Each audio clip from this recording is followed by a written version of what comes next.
Assalamualaikum warahmatullahi wabarakatuh. Berjumpa lagi dengan Ustazah Lia pada pelajaran matematika. Apa kabar anak-anak Ustazah pagi hari ini?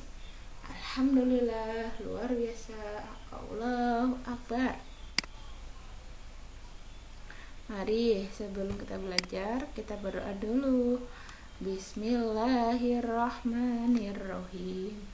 Raditu billahi rabba wa bil islami dina wa bi muhammadin nabiyya wa rasula. Aku ridho Allah sebagai Tuhan dan Islam sebagai agama dan Nabi Muhammad sebagai utusan. Rabbi zidni ilma warzuqni fahma wa amalan mutaqabbala. Ya Allah, tambahkanlah aku ilmu dan berilah aku kefahaman dan amal yang diterima. Amin. Kabulkanlah ya Allah. Ya Allah, mudahkanlah hamba dalam menimba ilmu, mudahkanlah hamba dalam memahami materi pelajaran yang disampaikan Ustazah. Jadikanlah ilmu yang saya pelajari hari ini menjadi ilmu yang berkah, yang dapat saya gunakan untuk kebaikan. Kabulkanlah ya Allah. Amin ya robbal alamin. Pada pekan ini kita akan belajar tentang statistika. Yang pertama tentang pengumpulan data, yang kedua tentang membaca dan menafsirkan sajian data. Yang pertama yaitu pengumpulan data. Pengumpulan data adalah kegiatan mengambil data dari beberapa sumber. Pengumpulan data dapat dilakukan dengan melakukan percobaan, wawancara, atau mengutip informasi dari sebuah artikel. Contoh pengumpulan data adalah pemilihan ketua kelas, data berat badan anak, data tinggi badan anak, data infak anak, data nilai ulangan anak, dan lain-lain. Kalau pemilihan ketua kelas, jadi kita mengumpulkan data apa? Yaitu data calon ketua kelas mana yang akan dipilih. Kalau data berat badan anak, berarti kita mengukur berat badan setiap anak, kemudian kita kumpulkan. Begitu juga dengan data tinggi badan anak, berarti kita ukur tinggi badan setiap anak.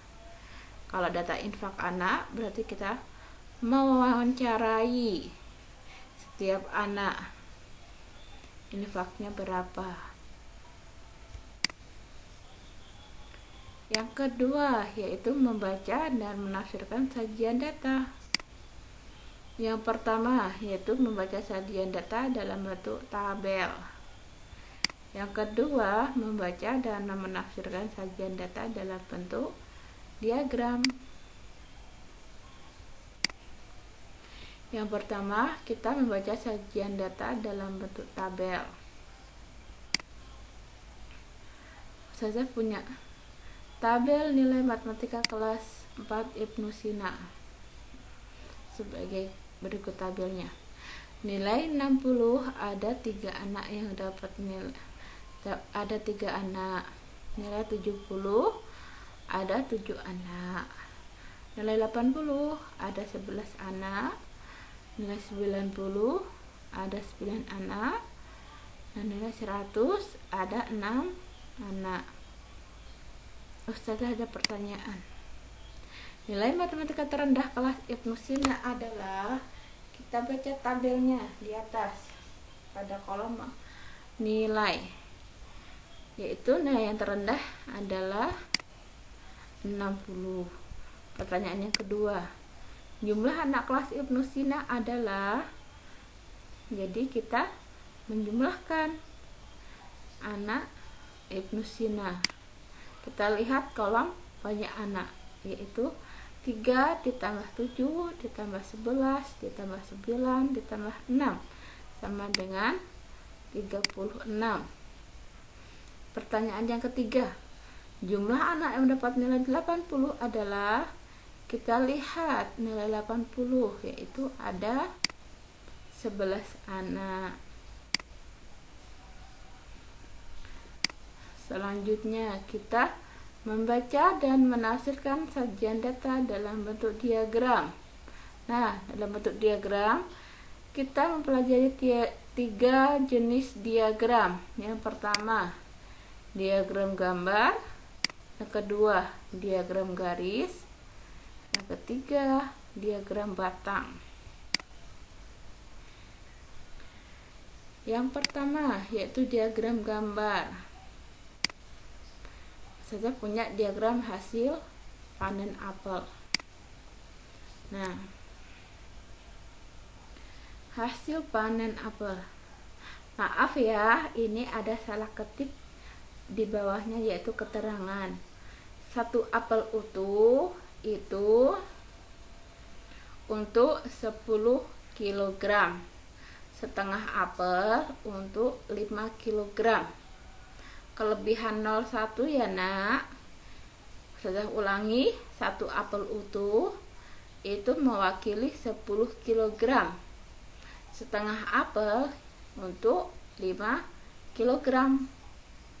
Di daerah A ada 8 apel utuh dan 1 apel setengah. Jadi hasil panen daerah A yaitu 85 kg.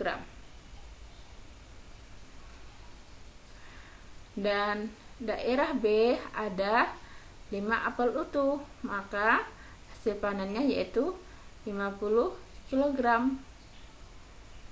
Daerah C yaitu ada 7 apel utuh, maka hasil panennya 70 kg. Daerah D ada 5 apel utuh dan 1 apel setengah. Jadi hasil panennya yaitu 55 kg. Pada diagram gambar, diagramnya yaitu berbentuk gambar, yaitu gambar apel utuh dan apel setengah pada contoh diagram yang Ustazah tampilkan. Setelah pertanyaan, daerah yang menghasilkan apel paling sedikit adalah, pada diagram kita lihat jumlahnya yang paling sedikit yaitu ada di daerah B, yaitu sejumlah 50 kg. Pertanyaan yang kedua, daerah C menghasilkan panen sebanyak, kita lihat daerah C, ia menghasilkan panen sebanyak 70 kg. Pertanyaan yang ketiga, jumlah hasil panen apel adalah, kita lihat kolom hasil panen, kita jumlahkan 85 ditambah 50 ditambah 70 ditambah 55, hasilnya 260 kg. Yang kedua yaitu diagram garis. Ustazah punya diagram penjualan buku. Nah, kalau diagram garis itu bentuknya dia seperti garis. Nah, seperti contoh yang Ustazah tampilkan. Pada diagram garis itu ada dua sumbu kalau Ustazah katakan, atau 2 garis. Ada garis yang mendatar, ada garis yang tegak. Besok kalau sudah SMP itu yang mendatar disebut sumbu X, yang tegak disebut sumbu Y. Tapi karena masih kelas 4, Ustazah bilang aja, Ustazah menyebutkannya garis yang mendatar dan garis yang tegak. Di sini pada diagram yang Ustazah tampilkan, garis yang mendatar untuk menandai bulan, sedang garis yang tegak untuk menandai jumlah buku yang terjual. Ustazah punya pertanyaan. 1. Penjualan buku yang paling banyak adalah, kita lihat diagram penjualan bukunya, yang paling tinggi ada di bulan Maret. Pertanyaan yang kedua, jumlah penjualan buku adalah, kita lihat per bulannya. Januari ada 20, Februari ada 15, bulan Maret ada 35, yaitu ya nak ya, Ustazah kurang tinggi membuat garisnya. Di bulan April ada 25 dan di bulan Mei ada 10. Kemudian kita jumlahkan, ada 105 buku. Pertanyaan yang ketiga, jumlah penjualan buku pada bulan April adalah, kita lihat pada bulan April menunjukkan penjualan buku sebanyak 25 buku. Yang ketiga, kita belajar tentang diagram batang. Ustazah punya diagram jumlah siswa SD Nusa Bangsa. Sama seperti diagram garis, ada garis yang mendatar, ada garis yang tegak. Biasanya garis yang tegak itu untuk menyatakan jumlah. Pada diagram Ustazah, garis yang mendatar menunjukkan kelas dan garis yang tegak untuk menunjukkan jumlah siswa. Pada diagram batang, bentuk diagramnya seperti batang coklat.